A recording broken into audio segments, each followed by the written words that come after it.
দর্শক, সঙ্গীত শিল্পী মাইনুল আহসান নোবেলকে ঘিরে সম্প্রতি উঠে এসেছে চাঞ্চল্যকর এক অভিযোগ। বলা হচ্ছে তিনি এক ইডেন কলেজের ছাত্রীকে 7 মাস ধরে একটি বাসায় আটকে রেখে ধর্ষণ ও নির্যাতন করেছেন। কিন্তু ঘটনাটি সামনে আসার পর সামাজিক যোগাযোগ মাধ্যমে কিছু ভিডিও ও ছবি ভাইরাল হয়েছে, যেগুলো পুরো গল্পের ভিন্ন চিত্র ফুটে উঠেছে।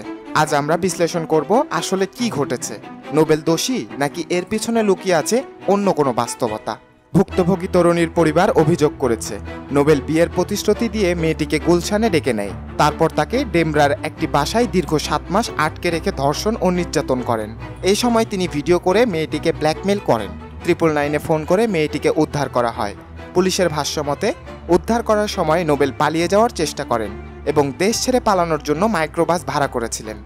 সামাজিক মাধ্যমে ভাইরাল হওয়া কিছু ভিডিও দেখা যায় নোবেল ও মেয়েটি একসঙ্গে চলাফেরা করছে, কথা বলছে, এমনকি হাস্যোজ্জ্বল অবস্থায় আছেন।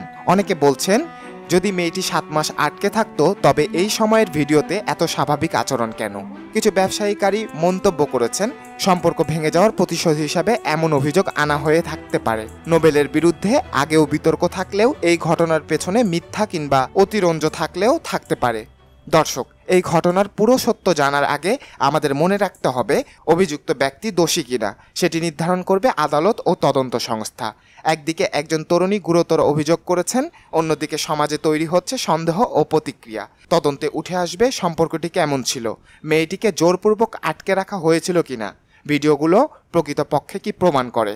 আদালতের রায় না আসা পর্যন্ত কারো পক্ষেই চূড়ান্ত সিদ্ধান্ত আসা ঠিক নয়। আমরা আশা করি সঠিক তদন্ত ও বিচার প্রক্রিয়ার মাধ্যমে সত্য সংঘটিত হবে। আপনার মতামত কমেন্টে জানান। আপনি কি মনে করেন, নোবেল দোষী নাকি বিষয়টির ভিতরে রয়েছে ভিন্ন কোনো গল্প? সত্যের পথে থাকুন, জিবিসি বাংলার সাথেই থাকুন।